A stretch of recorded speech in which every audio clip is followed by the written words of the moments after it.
¿Cuántos hay en clase? A ver, vamos a ver.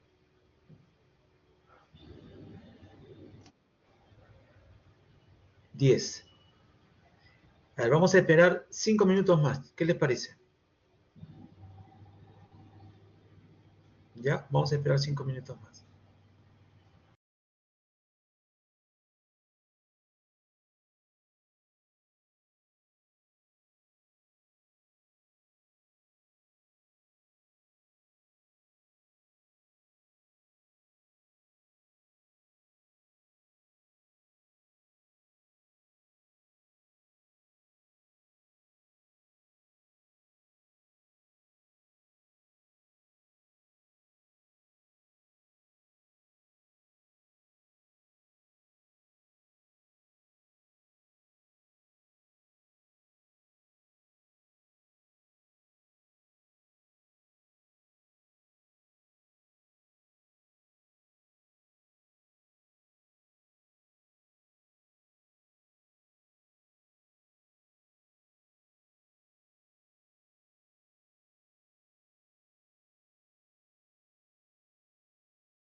Bien, muchachos.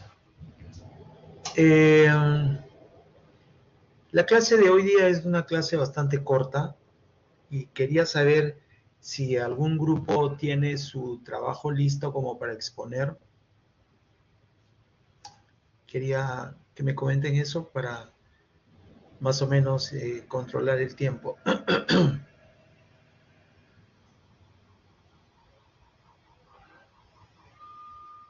¿Me escuchan ustedes?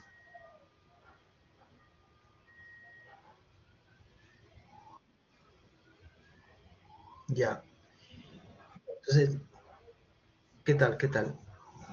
Les comentaba, si hay algún grupo que esté listo como para exponer, no ahorita, ¿no? Primero vamos a hacer un poquito de clase, que es lo último que tenemos para el curso, pero quería saber cuántos grupos iban a poder exponer el día de hoy.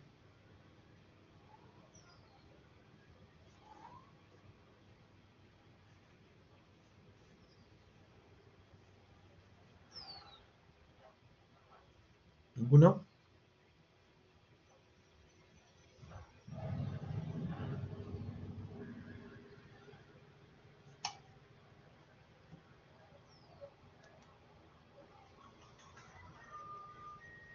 ¿Ninguno?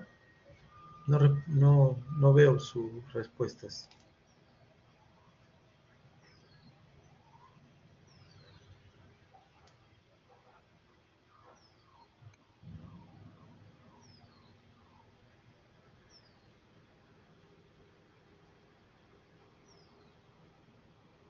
Sí, bueno, ya. Si no, lo que pasa es que ahora tenemos tiempo, cierto, lo pueden hacer la última semana, pero si alguien tiene ya el trabajo listo, lo podría exponer.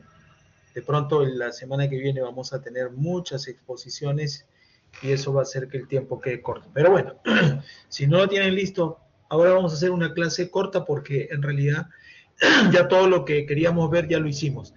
Antes de entrar a la clase de hoy, ¿tienen alguna consulta con respecto al COIL?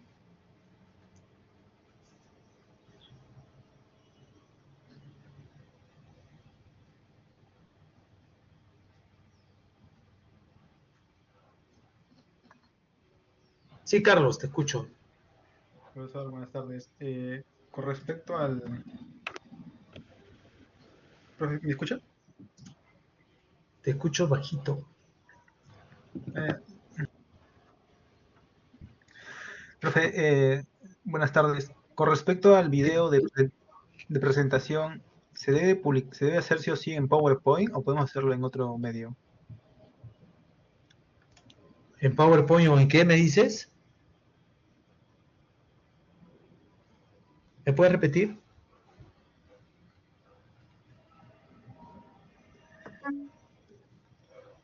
¿El video de presentación debe ser en PowerPoint sí o sí o podemos hacerlo por otro medio?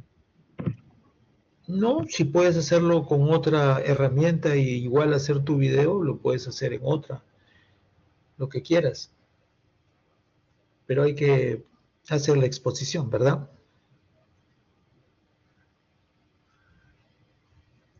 ¿Eso era?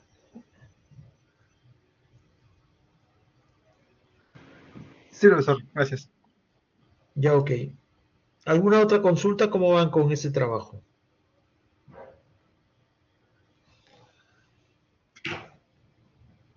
A ver, Silvia. Profesor, ¿se debe subir en alguna parte el trabajo en el aula virtual? Porque mi grupo sí llegó a culminar, pero está solamente en el Drive que usted compartió.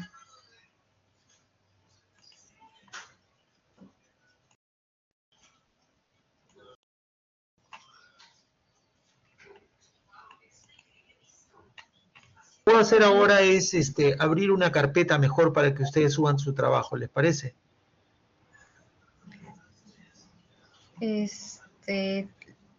Nosotros hemos seguido como, tal como lo indicaba Porque también lo pueden grabar en el, el ¿cómo se llama? En la, en el Drive, ¿no? Yo he estado viendo algunos trabajos ahí. Sí, mi ¿Les grupo lo parece? subió así. ¿Cómo? Mi grupo lo subió así, está en la misma PPT que creamos, ahí está el enlace del Drive.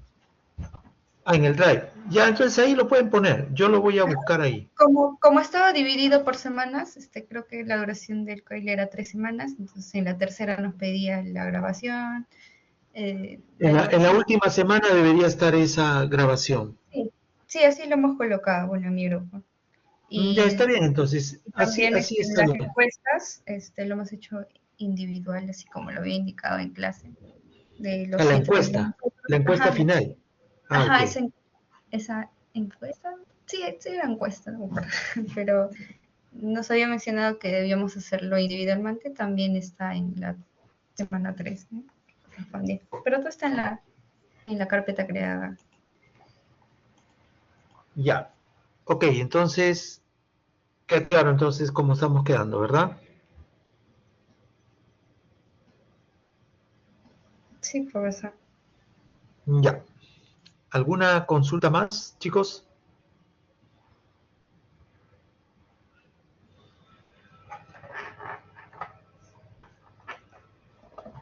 Voy a colocar esto aquí, un segundito.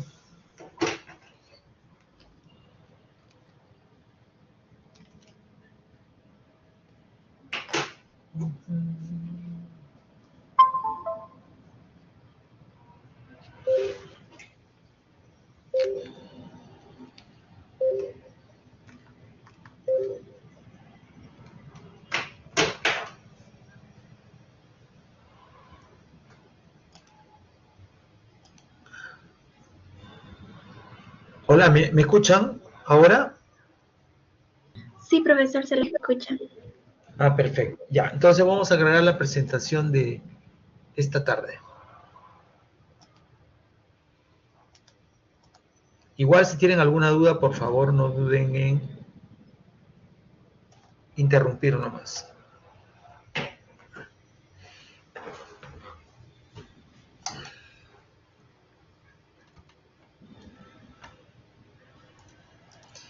Bien, el material que estaba previsto para el día de hoy en el sílabo del curso hablaba un poco más sobre confiabilidad, ¿de acuerdo? Y bueno, en realidad me parece bien porque voy a compartir con ustedes algunos datos interesantes que complementan lo que ya habíamos hablado del RCM. Bien, estos son algunos de los antecedentes del RCM. Ustedes saben que el RCM se hizo conocido a través de su implementación en las compañías de aviación comerciales, ¿verdad? Hasta antes de eso existía, sí, pero solamente en la Fuerza Aérea Americana. Es a partir de los años 70 donde se comienza a aplicar eh, esta metodología en las líneas aéreas comerciales. Para que más o menos tengan una idea de cómo era la situación hasta los años 60, era realmente crítica, ¿no? Miren, por cada millón de despegues habían más de 60 accidentes. Obviamente que no todos los accidentes terminaban en muertes, ¿no? Pero sí muchos de ellos. A diferencia de lo que ocurre ahora, ¿no? Por cada millón de despegues hay menos de 2 accidentes. Hay una diferencia bastante significativa, ¿verdad?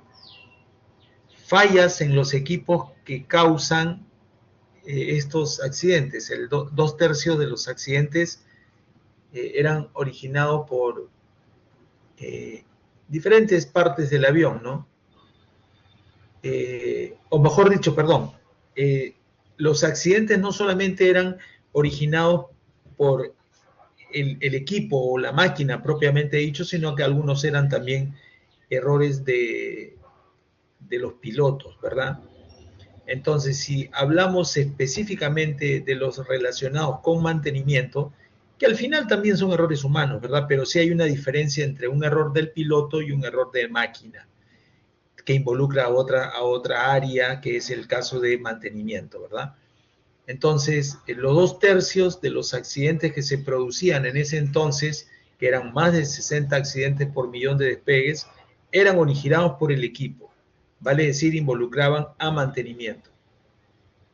Actualmente, 1/6 de esos 2 accidentes por cada millón de despegues, que ya es poco, corresponde a una falla de equipos. Es decir, la mayoría de los accidentes que aún se mantienen son básicamente errores humanos, ¿no? Aunque este 1/6 también es un error humano, pero obviamente que involucra a otro humano, que es el área de mantenimiento, ¿verdad? Pero sí, es como el día y la noche. Esto nos puede asegurar de que el RCM ha contribuido con su aporte a la humanidad, definitivamente. ¿Cómo eran las cosas hasta fines de la década del 70? Aún no existían estudios dedicados al análisis de los criterios de confiabilidad. Los programas de mantenimiento estaban diseñados para ser ejecutados en cada equipo sin considerar la importancia del mismo en funcionamiento del sistema o al cual pertenecía. Es decir, este análisis de criticidad, este estudio de dónde hay más frecuencias de falla y ese tipo de cosas, antes no se tomaba en cuenta, ¿no?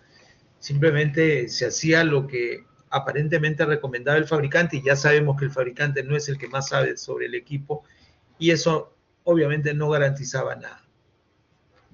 Eso hasta los años 60. Entre los 60 y 70, la publicación del documento SMG1, que traducido al español sería algo así como programa de desarrollo para la evaluación del mantenimiento. No, programa de desarrollo y evaluación del mantenimiento 1, que se hizo en 1968. Formaliza y establece nuevos criterios para el desarrollo de programas de mantenimiento preventivo en aeronaves Boeing 747. La importancia de este documento radica en el cambio de paradigmas. Existen hasta ese momento para la conceptualización de las políticas de mantenimiento. Entonces, es decir, los cambios se comienzan a dar a partir de la década del 70, ¿no? Con este primer SMG1. Todavía no aparece el RCM como tal, pero ya, digamos, hay un franco compromiso de las empresas de querer mejorar esta situación. A partir de este documento, la orientación cambia desde una evaluación de las funciones del equipo hacia un análisis más completo, evaluando funciones inclusive del sistema. En esa misma década, del 60 al 70, hay investigación para mantenimiento programado de las aeronaves. Primeras publicaciones para el desarrollo de mantenimiento y la confiabilidad de aeronaves comerciales planeamiento aplicado por aeronaves Boeing 747.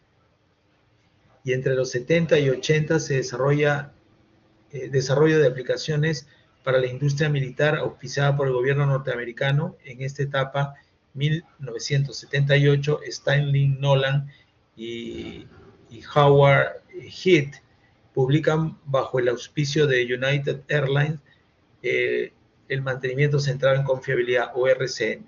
El mantenimiento basado en el análisis de la vida útil se generaliza en la industria aérea, que es lo que ya habíamos visto en clases anteriores, ¿verdad?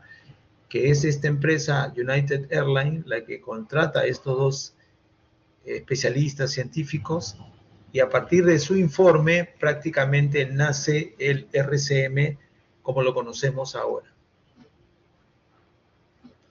Entre el 80 y el 98 se produce la sistematización de normas y procedimientos con la aplicación de las técnicas desarrolladas en la aviación comercial y militar a la industria en general. Desarrollo de normatividad de procesos RCM. John Mowbray publica en Reino Unido durante el año 1991 la primera edición del libro RCM2, con el que se diseña la aplicación de los conceptos desarrollados en la aviación adaptados para el uso industrial convencional. Entonces, Esto también lo habíamos visto en clase, es más, el libro de John Murray ya lo tienen ustedes porque se los he compartido. John Murray es el que toma todos estos principios que habían sido hechos específicamente para la industria de la aviación y los adapta para ser utilizados en la industria. ¿De acuerdo?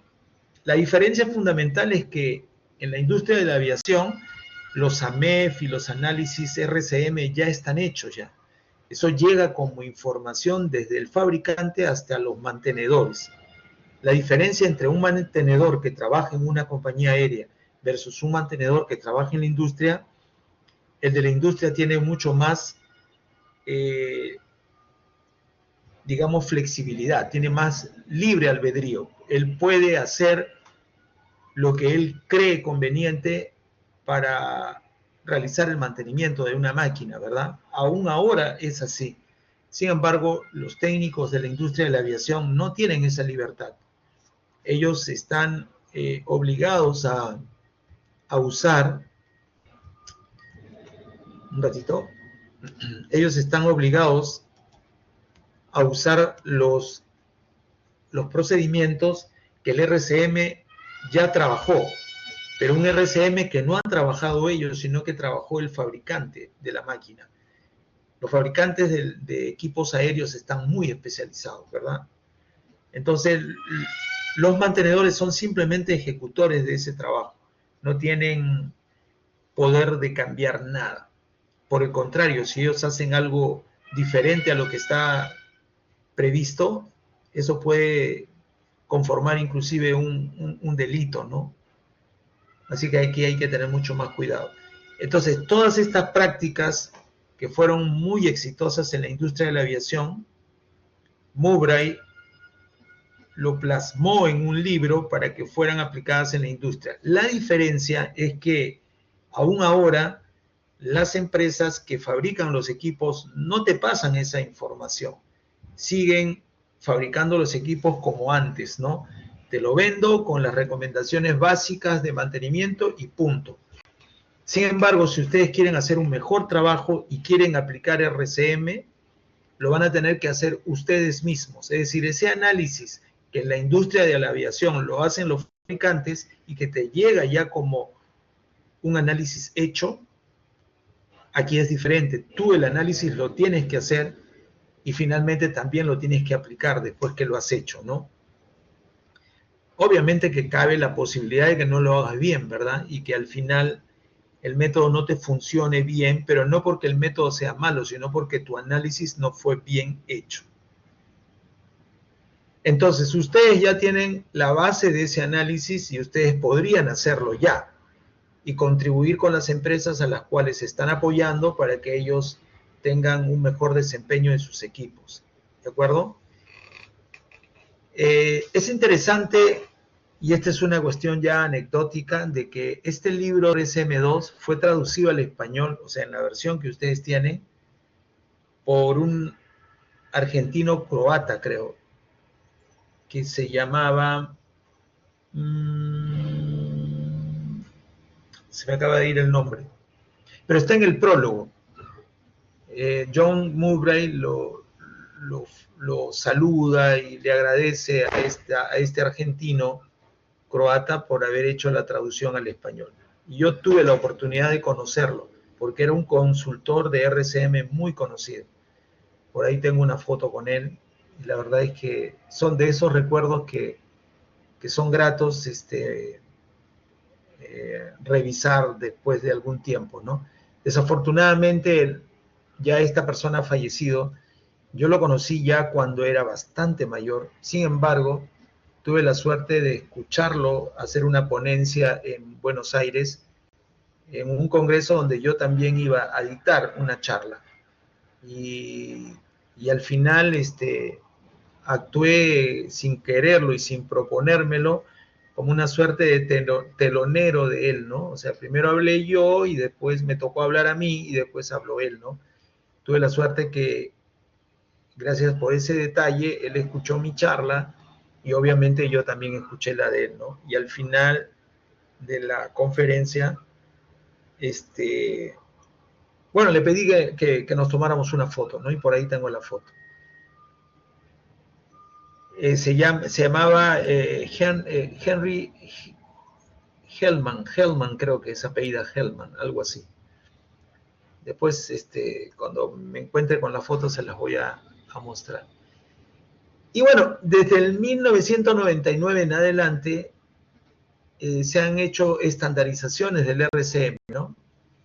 Y las principales normas de este sistema son la SAE, que realmente son normas de la Fuerza Aérea Americana, y en este caso las más conocidas son la SAE JA 1011 del año 99, evaluación de criterios para el mantenimiento centrado en confiabilidad, y la guía de implementación del RCM, ¿no? Que es la SAE JA 1012 del 2002. ¿Ok?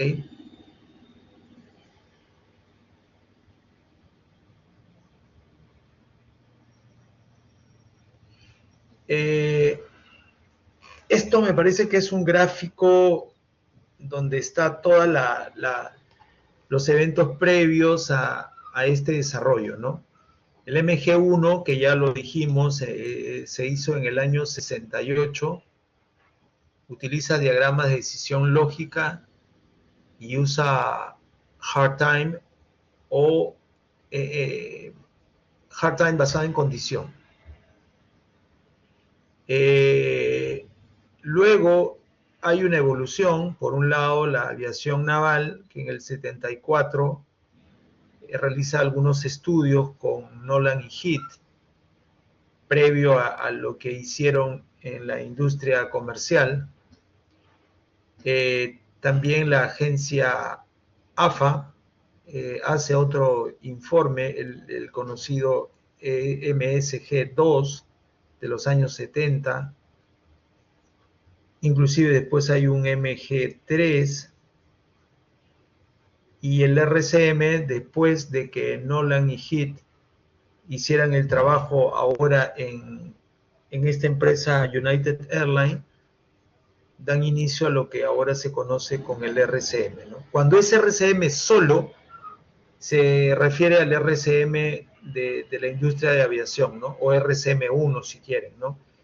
Y el RCM que nosotros usamos en la industria es el RCM2, que es el libro de John Murray, que ahí lo están viendo, es el libro que yo compartí con ustedes, ¿no? Que sale a partir del año 91, ¿no? Y bueno, a estas alturas, y después de haber visto con bastante detalle esta metodología, y es más, ustedes la han practicado en este COIL con la gente de España, ya creo que estamos en condiciones de responder las 7 preguntas clave del mantenimiento centrado en confiabilidad, ¿no? Que fue con lo que iniciamos la parte de confiabilidad. Dijimos que en esta parte que va a tratar de la confiabilidad, ustedes van a aprender a responder estas 7 preguntas. Y yo creo que ya están en condiciones de responderlas. ¿Cuál es la función del activo? O cuáles son las funciones del activo. ¿De acuerdo? Si no lo recuerdan, yo voy a hacer un recordaris, ¿no? Más que cuál es la función del activo, cuáles son sus funciones, porque son más de una, ¿verdad? Entonces, ¿a qué se refiere esto? Se refiere de que, y hago memoria de lo que ya habíamos hablado antes. Insisto, los activos valen no por ellos mismos, sino valen por la función que desempeñan. ¿Estamos? Es decir, las empresas compran los activos y es un proceso completamente diferente a cuando uno compra un auto, por ejemplo, ¿no? Cuando ustedes se compran un auto, lo compran lindo, pues, ¿no? Porque quieren presumir de repente, porque no es solamente que lo compran para trasladarse de un lugar a otro, ¿no? Porque para eso no necesitarían invertir tanto dinero, podrían comprar un auto chinito, barato y cumplen con ese propósito, ¿verdad? Cuando uno compra un auto y un auto de marca y tiene la plata para hacerlo, busca más cosas que el solo transporte, ¿verdad? Y en ese caso, el activo tiene una significación diferente, porque el activo tiene que ser, me refiero al auto, tiene que ser un auto lindo, un auto de marca, bien equipado, etcétera, ¿no? Sin embargo, cuando uno compra una máquina para una planta, el proceso es completamente diferente. Ahí sí podemos decir, sin temor a equivocarnos, de que la máquina nos sirve más que por ella misma, nos sirve por la función que desempeña. De hecho, hay muchos inversionistas que han comprado máquinas para su planta, pero no tienen ni idea de qué es lo que han comprado, ¿verdad? Nunca las han ido a ver, ni les interesaría verlas, ¿no? Se quedan contentos con saber de que la planta está funcionando, ¿verdad? Entonces, eso es algo clave para los ingenieros que quieren practicar confiabilidad. Entonces, concluyo esta parte diciendo, los activos valen por sus funciones, más que por ellos mismos. Punto. ¿Y cuáles son esas funciones? Pues bien, eso hay que desenmarañarlo, porque no es que sea algo sobreentendido, ¿verdad? Puede tener una idea, está claro, de qué es lo que hace un compresor, ¿no? Comprime aire, mueve caudal, etcétera, ¿no? Pero de ahí a que nosotros tengamos la certeza de cuánto volumen en promedio va a mover o y qué presión es la que va a alcanzar, puede que hasta ahí no haya llegado nuestra curiosidad. Pero si ustedes quieren embarcarse en este proceso de RCM, pues tienen que tener esos detalles. Entonces tienen que comenzar a listar todas las funciones, tanto primarias como secundarias, que pueden de alguna manera exigirle a su activo. Porque de esa manera, y teniendo conciencia de cuáles son todas esas funciones, van a poder hacer un verdadero cuidado de estas funciones, ¿no? De lo contrario, puede pasar cualquier cosa y ustedes ni tenían previsto hacer nada para evitarlo, ¿de acuerdo? Entonces, la respuesta a esa primera pregunta ya la tienen, ¿verdad? ¿De qué manera pueden fallar? Eso es otra cosa que hemos aprendido a hacer con el AMEF. Declarábamos primero funciones primarias y secundarias y luego eso nos servía para el siguiente paso, que era... Espérense un momento, voy a cerrar la ventana porque creo que está entrando bastante ruido de la calle, están haciendo trabajos. Un segundo.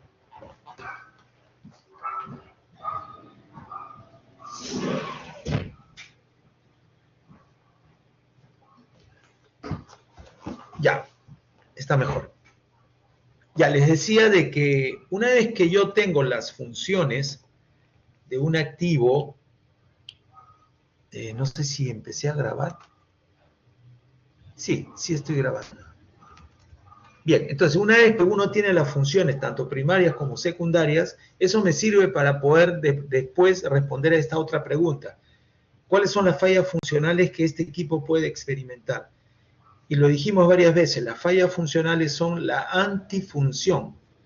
Si una función es levantar presión hasta no menos de 8 bares de presión, entonces la antifunción es que o no bombee o no levante presión para nada, o sea, esté detenido, o levante presión pero menor a 8 bares, ¿no?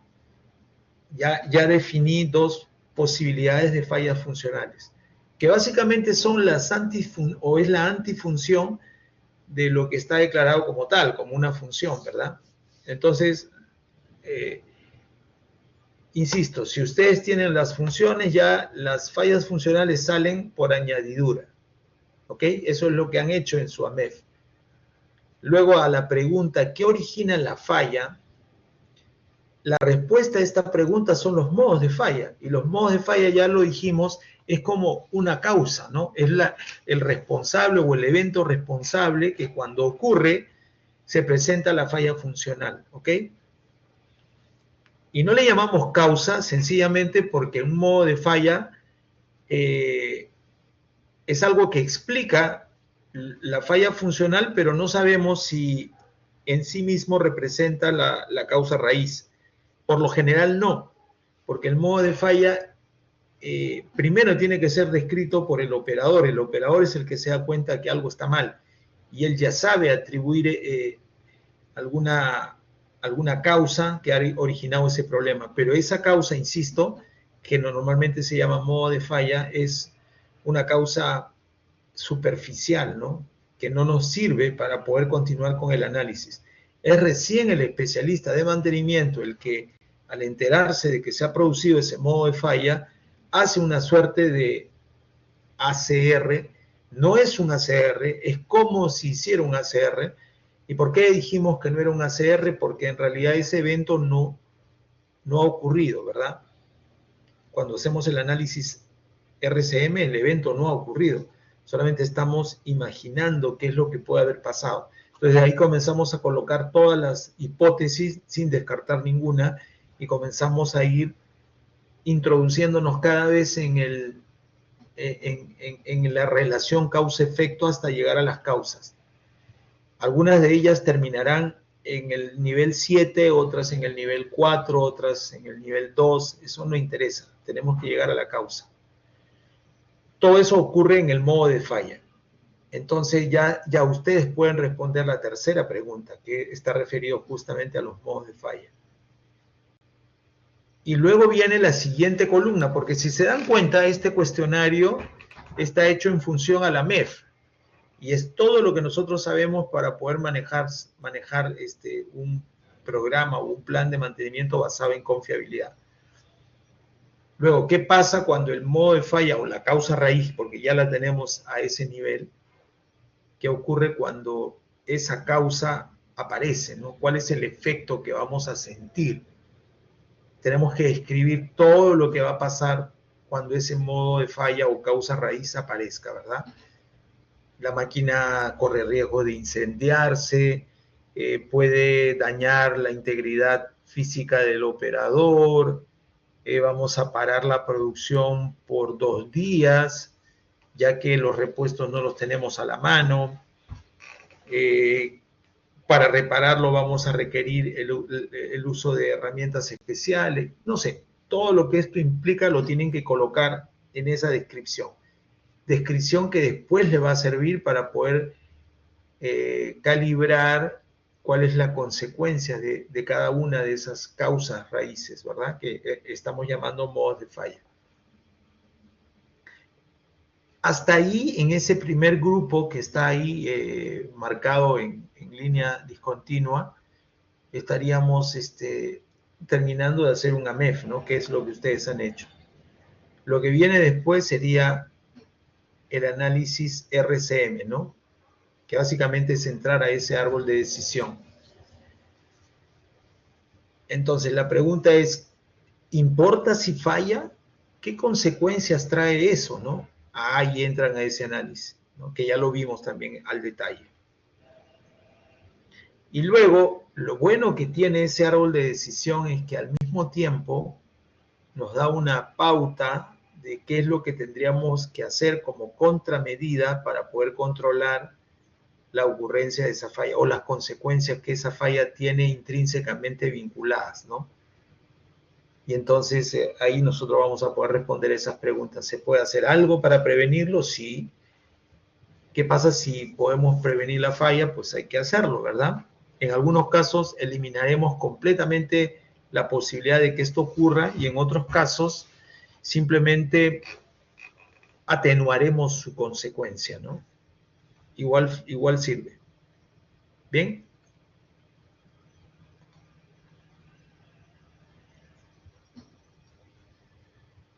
Dice aquí, a ver, ¿qué vamos a ver? Estas láminas, como les digo, no son mías, son las que ya estaban en el curso, pero a ver, vamos a ver qué dice. Función es el propósito de la misión de un activo en un contexto operacional específico. Es cierto, es decir, la función, el activo lo tiene que entregar en el contexto operacional que ustedes hayan dispuesto para ese equipo.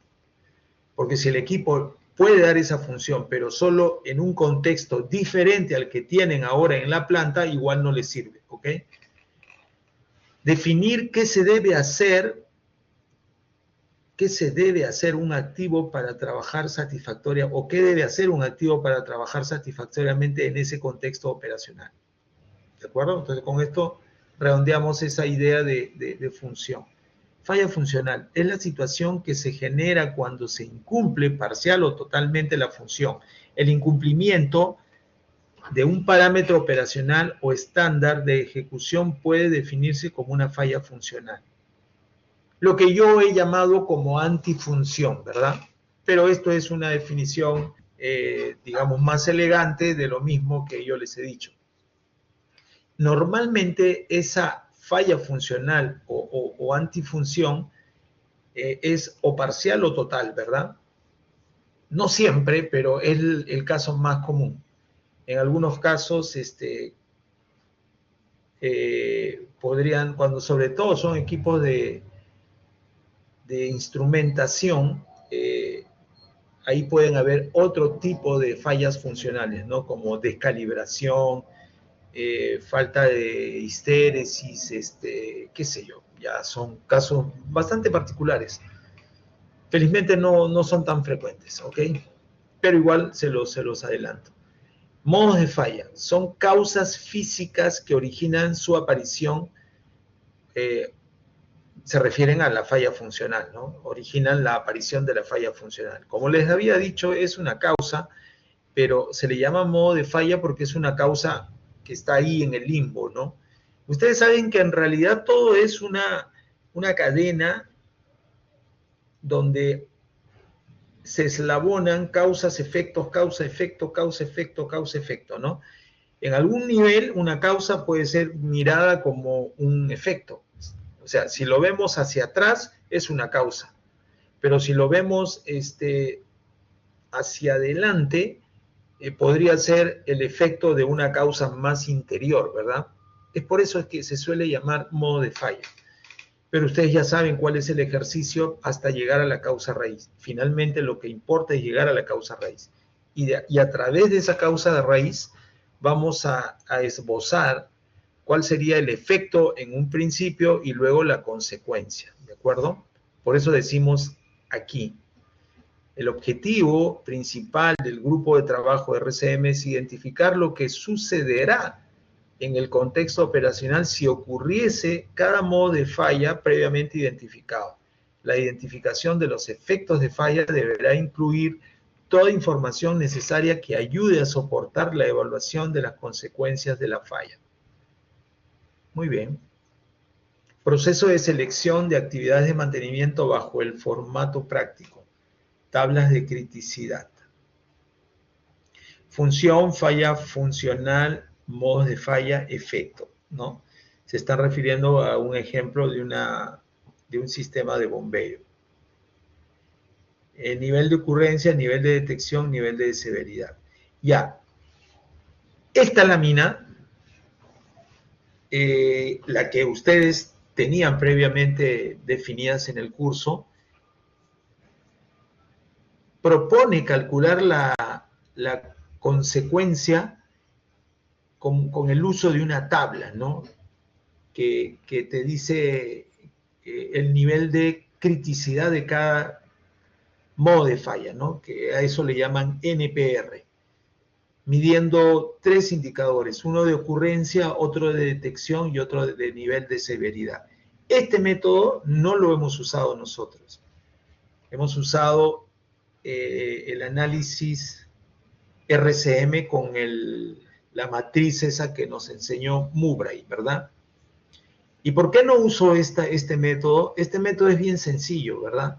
Pero recuerden que yo les dije que este método no es muy certero. Y al final, por eso Mowbray no lo propone. Esto es algo que en realidad se ha copiado de las empresas que fabrican autos, ¿no? Porque las empresas que fabrican autos también suelen usar mucho el AMEF, ¿no? Pero ojo, que el AMEF que usan los fabricantes de autos no es un análisis RCM, es un AMEF, ¿de acuerdo? Que termina con un análisis de consecuencia con este sistema Pero en su caso sí se puede utilizar porque ellos fabrican siempre lo mismo, ¿verdad? En cambio, si nosotros lo queremos aplicar a diferentes máquinas que no tienen las mismas complejidades, ni involucran los mismos costos, ¿no? Ni el mismo lucro cesante, no es tan fácil determinar las tablas que vamos a usar para cada caso. Por eso es que no se recomienda. Pero en el caso de que ustedes quisieran usarlo, que no lo recomiendo, tendrían que establecer los niveles en cada uno de estos factores, ¿no? El nivel de ocurrencia, el nivel de detección y el nivel de severidad. Esto es muy sencillo, miren. Está referido a esto. Es como si ustedes se preguntaran esto. Cuando ocurre esta causa, ¿cuál es el nivel de severidad que eso me va a originar? Es decir, la gravedad, ¿no? No, la planta puede explotar, entonces el nivel de severidad es alto. Por ejemplo, de 0 a 10 le ponemos un 10. Luego, tenemos que preguntarnos, ¿es fácil que el operador en condiciones normales, ahí se parece a las preguntas que hace Mowbray, ¿no? Entonces nosotros nos preguntaríamos, esto que ya es grave, ¿no? Porque acabamos de decir, como ejemplo, que esa causa puede originar una explosión. Ahora nos preguntamos, ¿es fácil para el operador detectarlo? Si la respuesta es no, entonces es muy grave, porque tras que es grave, porque su índice de severidad es el máximo, es difícil de detectar y de hecho puede pasar desapercibido para el operador. Entonces, de 0 a 10, ¿qué número le ponemos? 10 es prácticamente imposible que lo detecte el operador. 9 es igual difícil, pero hay una pequeña posibilidad de que lo detecte. Entonces, nosotros tenemos que elegir qué ponemos. Imagínense que le pongo 9. Entonces ya tenemos 10, tenemos 9. Y ahora el nivel de ocurrencia. Suele ocurrir con bastante frecuencia este problema en la máquina. Si nosotros respondemos que sí ocurre muy frecuentemente, entonces otra vez tendríamos que poner algo cercano al 10. Pero si ocurre muy de vez en cuando, podemos bajarle la graduación a 5 o a 3, a 2, eso ya depende de cómo lo maneje. Y al final, la puntuación que dice aquí como resultado no es sino el producto de estos tres valores. O sea, si yo aquí le puse 10, aquí 9 y aquí le pongo 2, sería 10 por 9, 90 por 2, 180, ¿no? Pero imagínense que yo le ponga 10, 10, 10, 10 por 10 son 100, 100 por 10 es 1000, ¿no? Entonces el puntaje sería muy alto. Y de esa manera nosotros graduamos la consecuencia de un modo de falla. Es aparentemente muy sencillo, ¿no? Pero ¿qué pasa? Que estos niveles de 0 a 10, ¿cómo lo planteamos y no caer en subjetividades? He ahí el problema. No en todos los casos se va a poder hacer esto con facilidad, ¿verdad? Por eso es que no recomiendo. Aparte de que al hacerlo de esa manera no tienen información sobre cuáles serían las estrategias o las contramedidas para poder evitar este problema. No les queda mucho más para recibir de este método, ¿no? Sin embargo, el otro método es mejor porque no solamente evalúa la criticidad o la consecuencia, sino que además nos sugiere qué vamos a hacer para remediar la situación, ¿no? ¿Ok? Y acá están estas tablas que les dije, ¿ves? El nivel de ocurrencia 10 es muy alta la frecuencia de falla. Acá dice más de una ocurrencia por día, una probabilidad más de 3 ocurrencias en 10 eventos, ¿no? Pero ojo, acá uno dice, oye, pero ¿por qué es tan difícil de aplicar esto? ¿Por qué hacia aquí está la tabla? Acá dice más de una ocurrencia al día. Bueno, pero esta tabla la han hecho sobre la base de un activo. Y aparentemente es un activo que puede llegar a fallar una vez por día, ¿no? ¿Sí? Y por eso le ponen 10, pero hay activos más grandes que no fallan con tanta frecuencia. Y esta escala que aquí se pone no necesariamente es la mejor para ese activo. He ahí el problema. Y la mayoría de las personas que usan este método no reparan en que esta tabla se ha hecho, quién sabe bajo qué condiciones, ¿no? Y solamente les llega a la mano esta tabla y la usan indiscriminadamente para cualquier tipo de activos, donde esta escala ya no tiene sentido para ciertos activos, ¿verdad? Ese es el problema. Parece fácil, y realmente es fácil, pero la posibilidad de equivocarse tomando tablas que en realidad no han sido hechas para mi activo, ese es el error más común. Acá viene la probabilidad de ocurrencia, ¿no? Es lo mismo, ¿no? Probabilidad de ocurrencia, sí.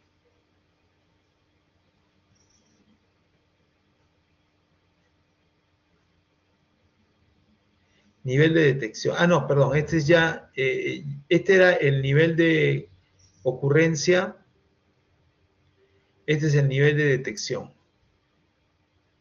Es absolutamente improbable que el operador se dé cuenta. Esto de acá sí es más manejable. Creo que esto podría adaptarse a varios equipos, porque está hablando de que si te das cuenta o no te das cuenta. Y esta escala podría utilizarse en más de un activo. Aquí no hay mucho problema. El problema está aquí, que yo no sé con qué frecuencia este activo suele fallar y no sé qué es alto y qué es bajo, ¿de acuerdo? A menos que lo haga de manera bastante subjetiva. Y luego viene el tercer nivel, que es la severidad, ¿no? Es peligrosamente alto, ¿no? Causa pérdidas humanas. Ok, pero hay máquinas que en ningún caso van a perder vidas humanas, ¿verdad? Pero eso no significa que no sea importante para la empresa, ¿no? Imagínense un compresor que si falla, me para toda la producción, ¿no? Y pierdo, no sé, $1 millón por hora.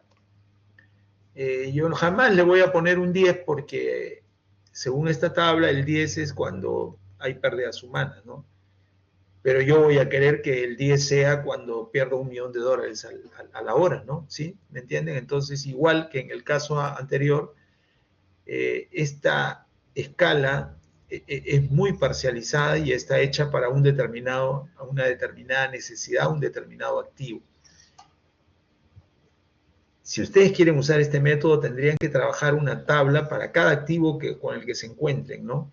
Y más aún, si ese activo lo dividen en partes, como yo les dije que se tiene que hacer, porque un análisis sobre todo un activo es un poco complicado y es mejor hacerlo por partes, ¿se acuerdan? O sea, hay que hacer un AMEF por cada parte.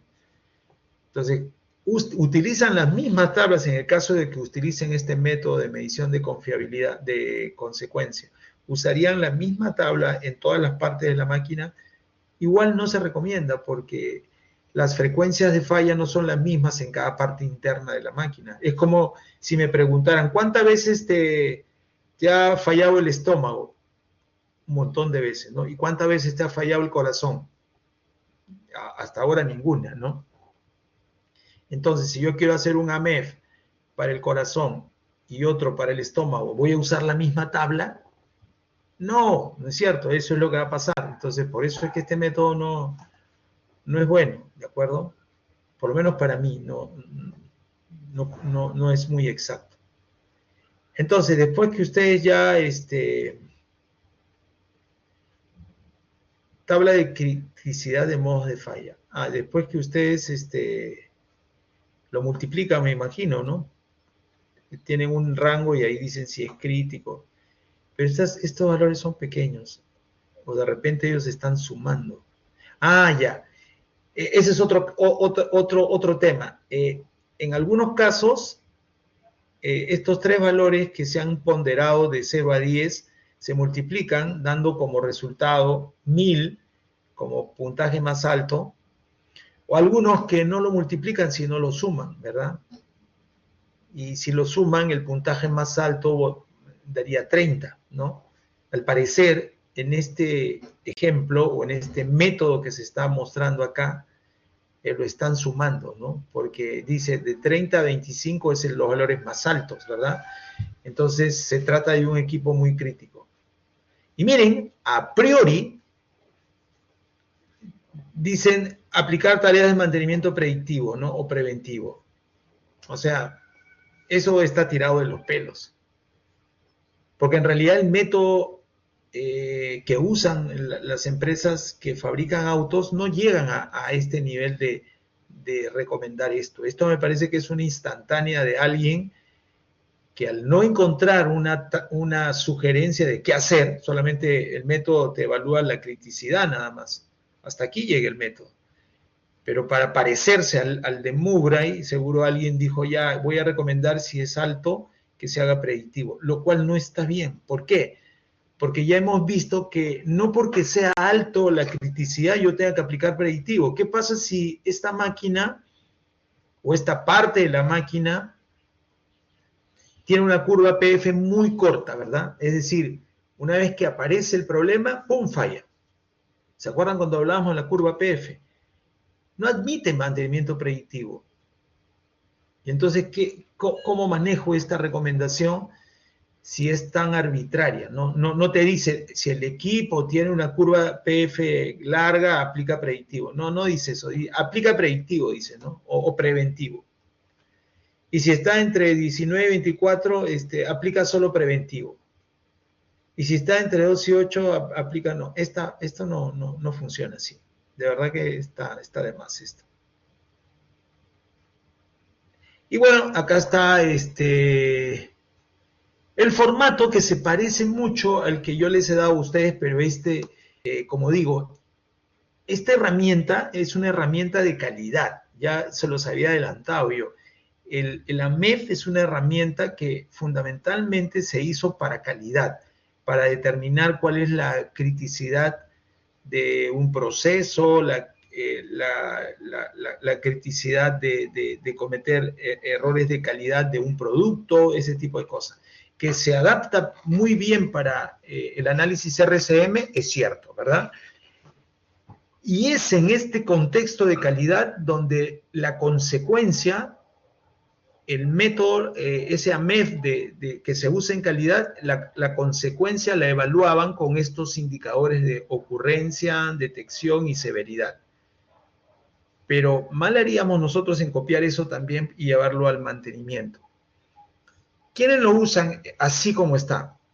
Lo usan las empresas que fabrican autos, Toyota, Chrysler, Ford.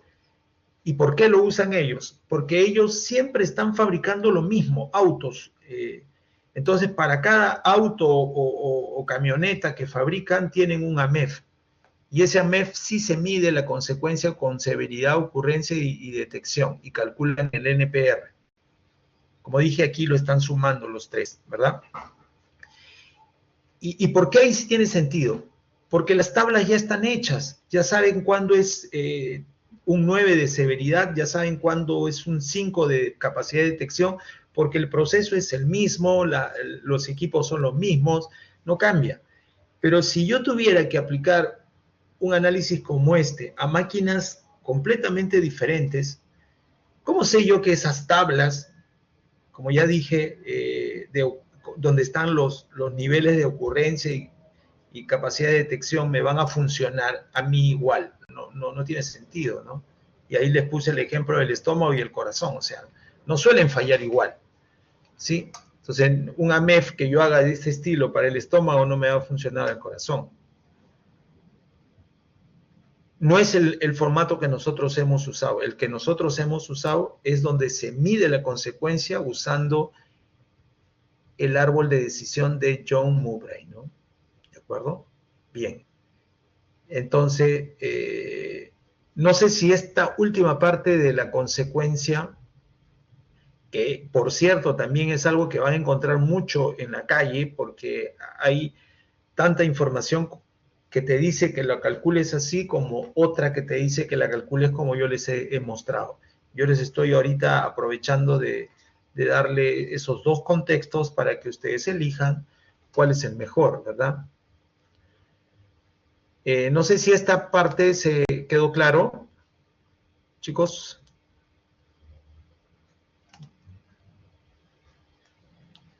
A ver.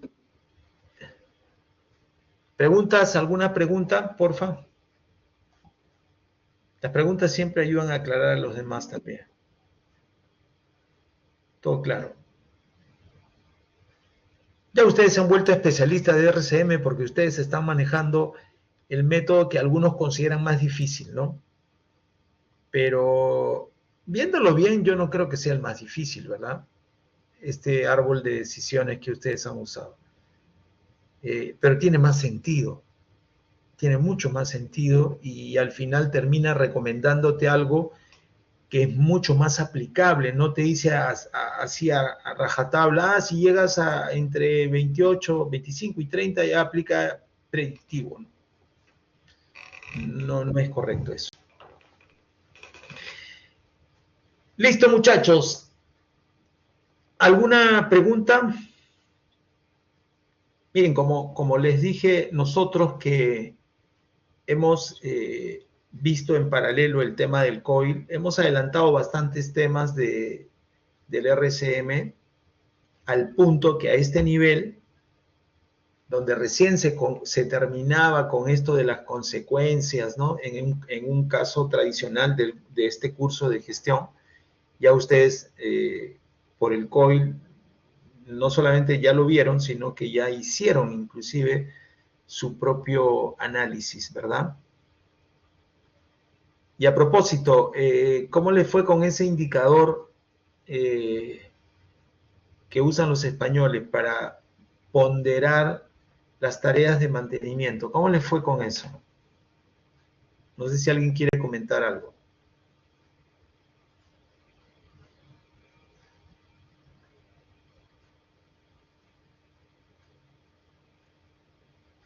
¿Saben al indicador que me refiero, no?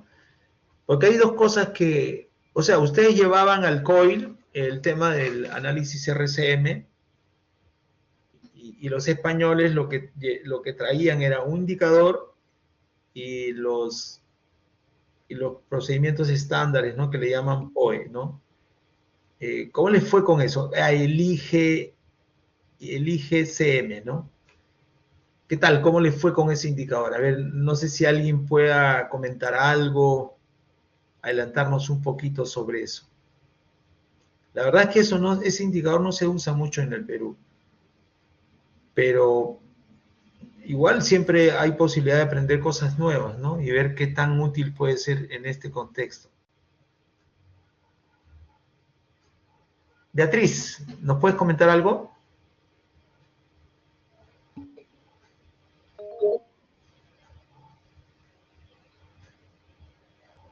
Sí, profesor, ¿cómo está? Muy buenas tardes. Hola. Referente precisamente al indicador de IgM, nos hemos dado cuenta que su método para poder determinar cuál es una máquina crítica es distinta. Es verdad que nosotros hemos visto métodos cualitativos como los factores, ¿no? Operación, frecuencia en la matriz de criticidad. Pero en este caso ellos no manejan tantos, o sea, nosotros manejamos bastantes, ¿no? Pero ellos solo manejan dos realmente, el equipo y el trabajo, lo cual eso hace que cambien, ¿no? Totalmente la forma en cómo podemos evaluar la criticidad de los equipos. En mi caso, en mi grupo, efectivamente, cuando realizamos el ICGM salió otra máquina. O sea, a nosotros nos había salido la colchadora, me parece que la llenadora, pero cuando realizamos con su indicador nos salió la prensa hidráulica, así que hay como que hubo una diferencia grande. Claro que también las otras máquinas también estaban o sea, en su valor así también alto, pero destacó más la prensa hidráulica, así que también nos replanteamos de ese caso, ¿no? O sea, es verdad que es diferente y nos salieron diferentes resultados, nos sorprendió bastante y pues bueno, ese era mi punto de vista. Beatriz, y dime una cosa, mira, yo soy honesto, yo no he usado ese indicador y más bien yo me lo he encontrado ahora que el profesor Julio Blanco me habló en las reuniones preliminares que tuvimos para hacer este COIL. Así que yo mismo no lo conozco mucho, así que lo que voy a conocer, lo primero que voy a conocer del indicador es lo que ustedes me van a decir, ¿ya? Pero yo quiero hacerles una consulta, porque cuando yo hablé con él, entendí que el método era un indicador para hallar una criticidad, no de equipos, sino de tareas. Pero lo que tú me estás diciendo ahora es que también lo han usado, o en este caso ustedes lo han usado como para determinar la criticidad de los equipos. Y ahí es donde ocurre esa diferencia entre la criticidad que nosotros ya habíamos hallado versus la que ahora ustedes han encontrado. ¿Es cierto? O sea que este indicador sirve también para hallar la criticidad de equipos. Como bien decía profesor, es una herramienta cualitativa, así como el de la herramienta, solo que ellos consideran dos factores. Consideramos, según la plantilla que envió de la criticidad, son como 10, ¿verdad? En este caso, nosotros me dicen que solo son dos, el factor equipo y el factor trabajo. El factor equipo es la relevancia del equipo frente a la línea de producción que está manejando, si está directamente vinculado a la línea de producción, si es un auxiliar o está duplicado, o simplemente son repuestos que no, a eso se refiere, ¿no? Más que todo el activo. Entonces, en base a ello se sale una escala del 1 al 10, mientras el 1 es el menos relevante, 10 es el más relevante, por así decirlo. Cada uno tiene su descripción. Pero ojo, creo que ahí lo están aplicando mal. A ver, corrígeme si estoy equivocado. Lo que hace este método es utilizar dos parámetros para determinar la criticidad de una actividad. Entonces, uno es la máquina y la otra es la propia actividad. ¿De acuerdo? Tiene sentido, porque, a ver, hay actividades que son difíciles de ejecutar, ¿no? Y la posibilidad de error es alta. Entonces, el solo hecho de que la actividad sea compleja ya la hace crítica, ¿verdad? Pero ahora, si esa actividad está prevista en un equipo que no es importante, ese otro factor que acaba de ingresar, que es la criticidad del equipo, hace de que toda la tarea baje su temperatura, ¿verdad? No sé si me explico. Que es diferente a que esa tarea compleja encima le pertenezca a una máquina que también es crítica. ¿Sí me explico? Pero al final ese resultado que ustedes van a obtener es para tabular la actividad, más no la máquina. O sea, no tendría por qué cambiar en la evaluación previa que ustedes tienen. Lo que pasa es que no terminé de explicar. ¿Cómo? No terminé de explicar, como le dije, son dos factores. Sí. El que había dicho era de equipo, falta el de trabajo. El trabajo, efectivamente, es como usted lo explicó, no me mejor manera de explicarlo realmente, porque de eso se trata, ¿no? Evaluar las tareas de mantenimiento, ya sea limpieza, ¿no? Que vendría a ser la cuestión 1, y así sucesivamente hasta el 10. Quieren ser más complejas. Por eso. O sea, no sé si me he dejado entender.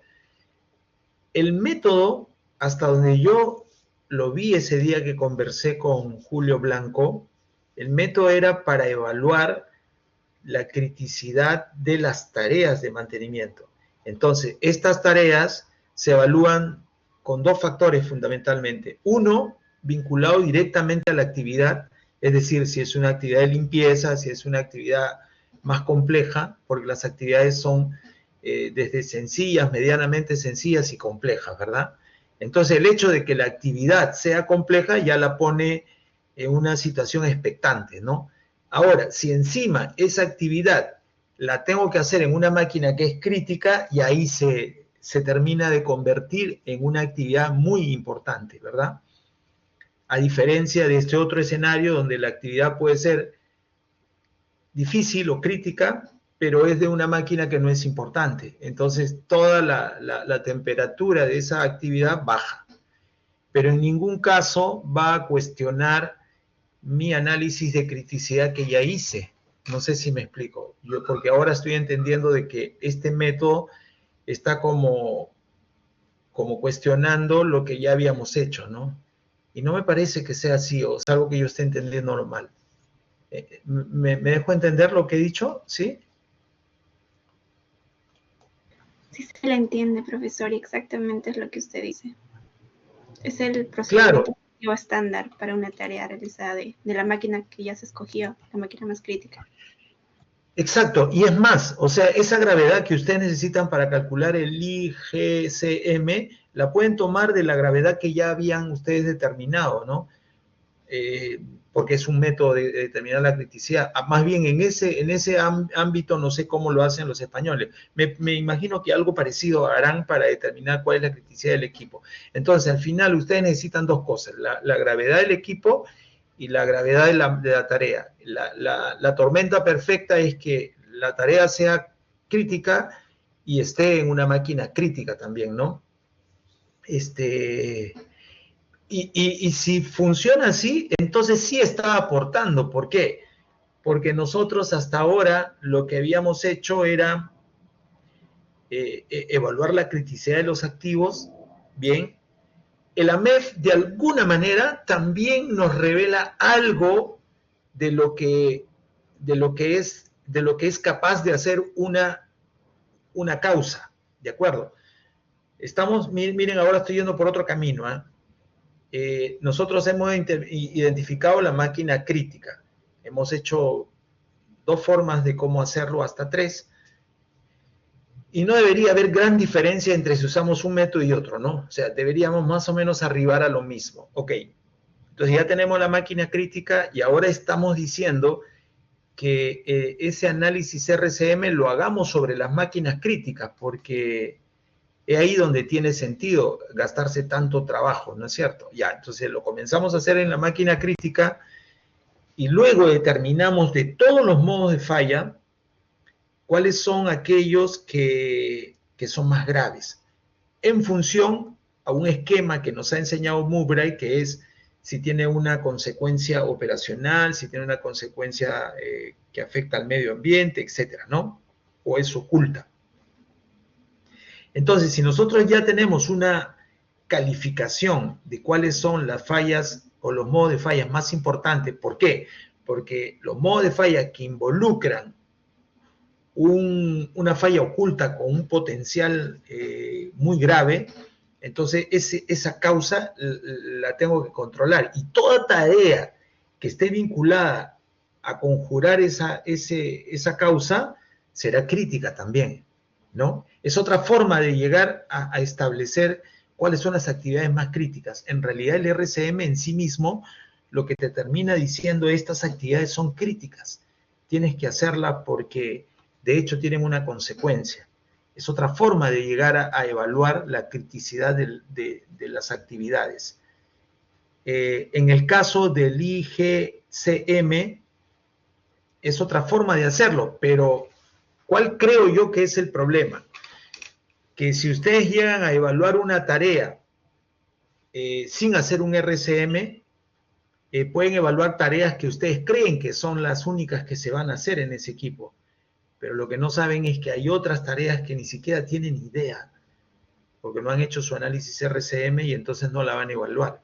Y terminan dejando de evaluar una tarea que en realidad era de las más importantes, ¿no? Entonces lo que yo haría es que después de hacer el RCM, recién calcularía el IGCM, ¿no? Y más bien tomaría de ahí la información para determinar cuáles son las tareas que van a entrar en este juego y de ahí mismo de la MEF tomaría, o del RCM, tomaría la criticidad de esas actividades. No sé si me están siguiendo, pero es bueno que lo entiendan bien. Y ese punto, si quieren, al momento de hacer, me gustaría que al momento de hacer su exposición, ya para entonces ya tengan las cosas más claras y me la pueden explicar, ¿no? Para escucharlos.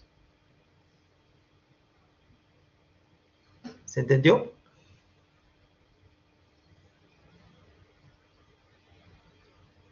Sí, profesor, sí se le entendió. Ya. ¿Algún otro comentario, muchachos?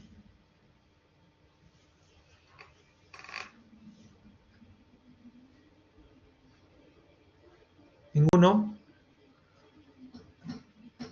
Aprovechen porque esta es la última sesión.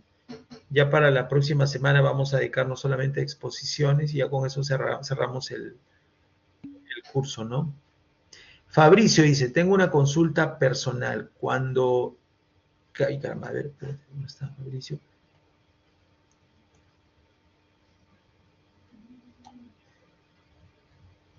A ver.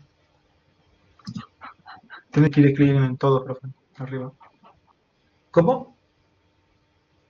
¿A dónde? Todos aquí. Ya, acá. Dice, tengo una consulta personal. ¿Cuándo se subirá el trabajo final? ¿Para qué día de semana? Porque estamos saturados de entregas. Bueno, en principio, que yo no pongo la fecha, así que si están saturados o no están saturados, eso me temo que es irrelevante en este caso, porque ya yo les comenté lo que pasé en la primera parte del curso, cuando yo de buena gente les di más tiempo y al final me cayeron los jalones de oreja, ¿no? Ahí no tengo yo capacidad de acción. Sí puedo correr un poquito cuando, digamos, no estamos al final de la primera parte del curso ni al final del curso, ¿no? Cuando estamos en el intermedio tengo ahí un poquito de flexibilidad, pero ahora estamos al final del curso y esos plazos yo no los fijo, los fija la universidad. Entonces, en el sílabo, ¿qué dice? Porque en realidad yo también me tengo que remitir a eso, o sea, no es que yo lo tenga aquí en la cabeza. El sílabo es el elemento guía para ustedes y para mí. Ese es el día que se tiene que presentar. ¿Alguien lo ha visto? Yo creo que es la semana 15, ¿no? Que es el equivalente a la... Pero, a ver, vamos a mirarlo ahorita mejor para no tener esa duda. A ver, un segundito, ¿ya? Dentro del sílabo sale la semana que se entrega, pero no el día. Sí, el delegado creo que está hablando, ¿no? Sí. Se te escucha mal. Se te escucha con distorsión.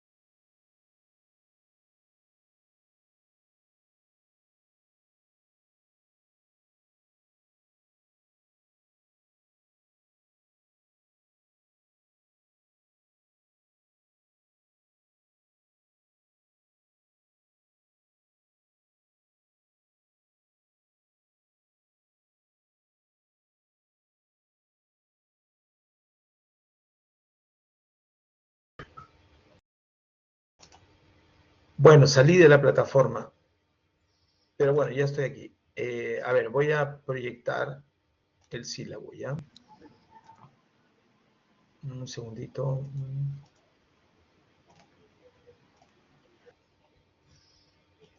Ya lo ven, ¿no?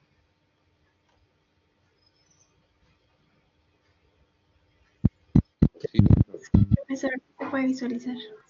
Semana 15, entrega de trabajo final. Eso es. Entonces, oh, no se puede pasar de ese día.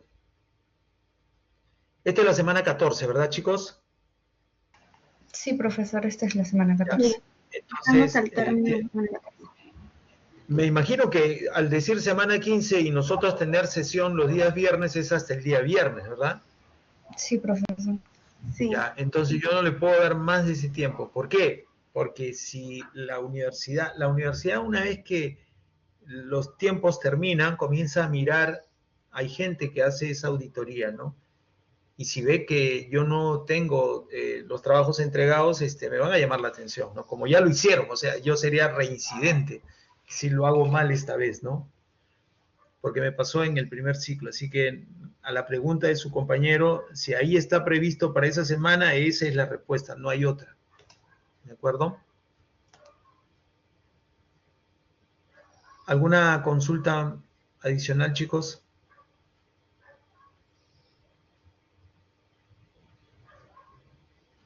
Bueno, miren, yo la verdad es que no tengo ya más tema para el curso, ya todo lo hemos hecho.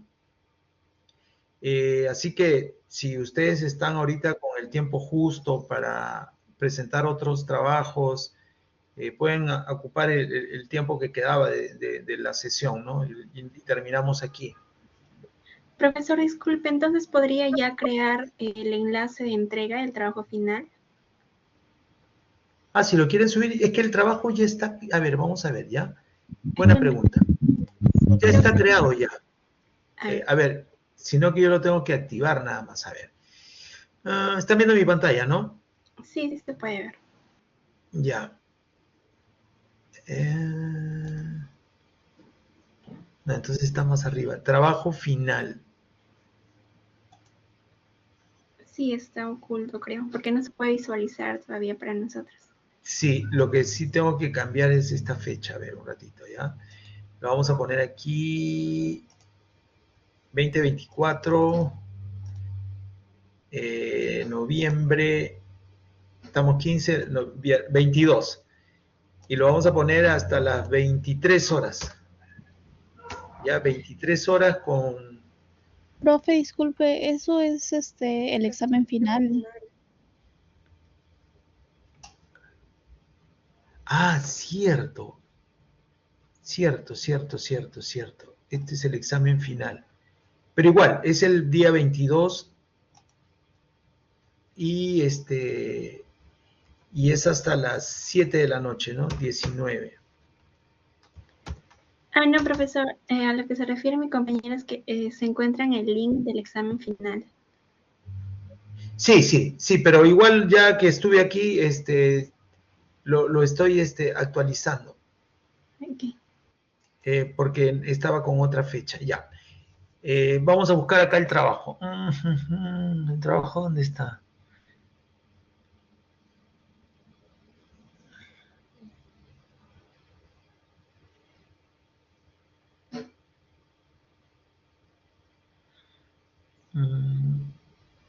Parece que no está. Profesor, disculpe, Sí. pero según Sócrates, ¿no? El rol de exámenes dice que el examen de mantenimiento es el 27 de noviembre, no el 22. Sí, a ver, entonces déjeme hacer una consulta, ya mejor. Deme un momento.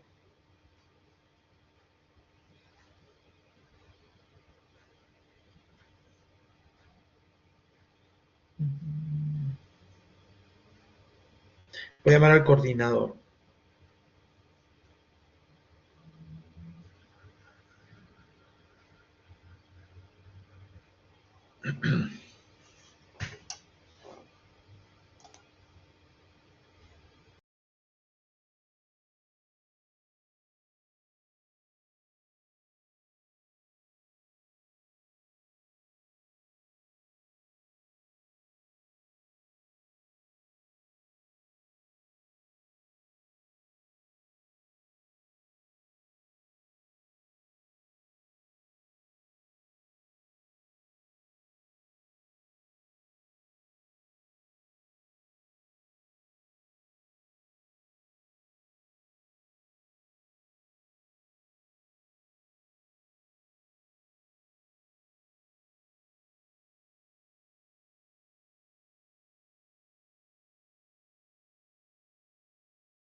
Ya. Sí, tiene razón el alumno que me dijo eso. Entonces voy a cambiar esto antes que me olvide. El examen es el 27. Es el 27. ¿De acuerdo? Ya. Y la tarea se entrega ¿qué dijimos? El 15, pero no está aquí Ya, entonces yo creo ahora la carpeta y la voy a poner en la semana, no hay semana 15, ¿no? Se lo dejo aquí nomás a este nivel. Ok, profesor. Tarea final, para que ustedes lo puedan subir, ¿ya? Ahorita terminando la sesión, se las creo para que ustedes la puedan subir. Listo, muchachos. ¿Alguna otra consulta?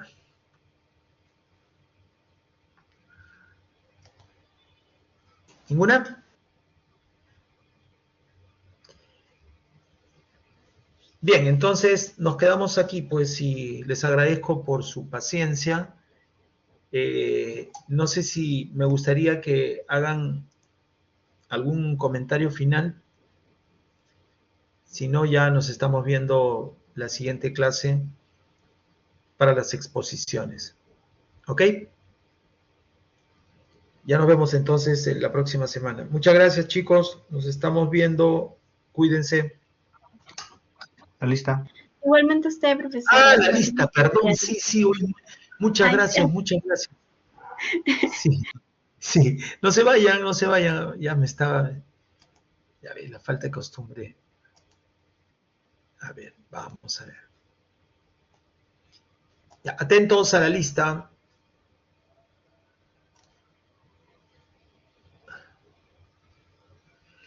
Alarco. Presente al arco, profesor. Andrade Chirinos. Andrade Vallejos. Andrade Chirinos, presente, profesor. Andrade Vallejos. Ok. Vaca Palomino. Presente.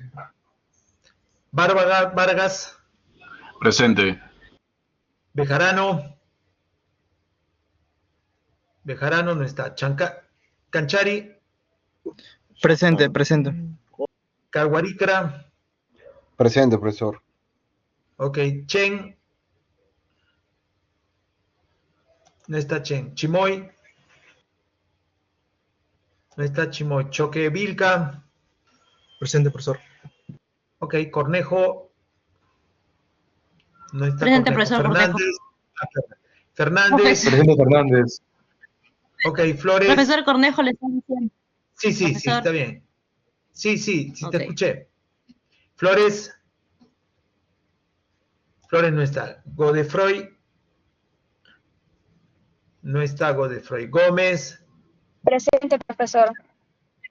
Y ok. Huanca. No está Huanca. Presente. Luna. Profesor, presente. Ya, ok. Luna, a la 1, a la 2, a las 3, no está Luna. Mamani. Presente, profesor. Ok, Milian. Presente, profesor. Ok, Montoya. Presente, profesor. Morán. Presente, profe. Napucci. No está Napucci. Olarte. No está Olarte. Osorio. Presente, profesor. Ok. Paredes, Olarte. Montañez. Presente, profesor. Okay. ¿Olarte está? Sí, profesor, presente. Olarte, ya, ok. Paredes, Montañez también, ¿no? Peña, Llanos. Peña no está. Picón. Presente, Picón. Ya, ok. Raimundo. Presente. Rivas. Presente, Romero. profesor. Presente, Romero, no está Romero. Ruiz. Presente, no profesor. está Ruiz. Presente. Es Ruiz. Saavedra Lovera. Presente. Ok. Sandoval ya habló. Sanes. Sandoval presente. Bueno. Sanes presente. Ok, ya. Silvestre. Presente. Ok, Tafur. Tafur Presente. no está. Presente. Ah, perdón. Tixe. Tranca, Tilce que no está. Tranca. Tampoco. Presente, Utani, Tranca, sí. profesor. Utani presente. Ah, ya. Profesor, Entonces Mapuche, falta por favor. Napuche. Ya. A ver, voy a repasar la lista para ver si alguien Ya, no está Bejarano, no está Chen, no está Chimoy, no está Flores, no está Godefroy, no Presente, está profesor. Luna. Godefroy. ¿Quién? Godefroy. Ya. Ya, ok. No está Luna, no está Peña, no está Romero y no está Tixe. Romero presente. A Romero. Creo Ya, que no- ¿alguien más? ¿Perdón? Creo que no me escuchó cuando le presenté. No, sí, voy a decir quiénes son los que están faltos, ¿ya? Otra vez. Gracias. Ya corregí algunos. Bejarano no está Chen, no está Chimoy, no está Flores, no está Bejarano, Luna, pero Bejarano no he dicho, ¿no? ¿O sí? Ah, sí, Bejarano, sí. Ya, ok. bueno, Bejarano me escribió Ya, diciendo entonces, que se la... ¿perdón? Bejarano me escribió diciendo que se le había ido la luz, que por favor le comunique. Ah, ok, ya, ok. Entonces no está Chen, no está Chimoy, no está Flores, no está Luna, no está Peña y no está Tixe, ¿ok? Así queda la lista. Listo, muchachos, muchas gracias. A Sergio. Sergio, ¿qué pasa, Sergio? Te escucho.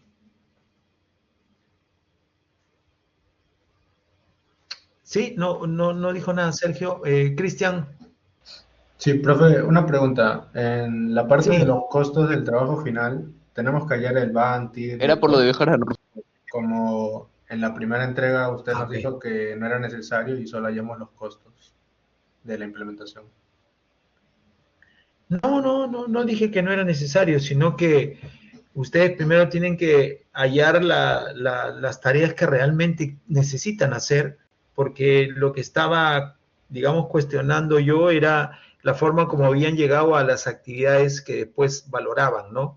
Pero si ustedes ahora corrigen eso y llegan a las actividades que se necesitan, no está de más y por el contrario, si ya el sílabo dice que calculen eso, hay que hacerlo para poder justificar la inversión, ¿verdad? Porque eso no lo he puesto yo, eso ya estaba en el sílabo. Ya, profe, gracias. Ok. Listo, chicos, nada, que tengan un buen fin de semana y que todos salgan aprobados, pues, ¿no? Con buena nota. Gracias. Nos vemos.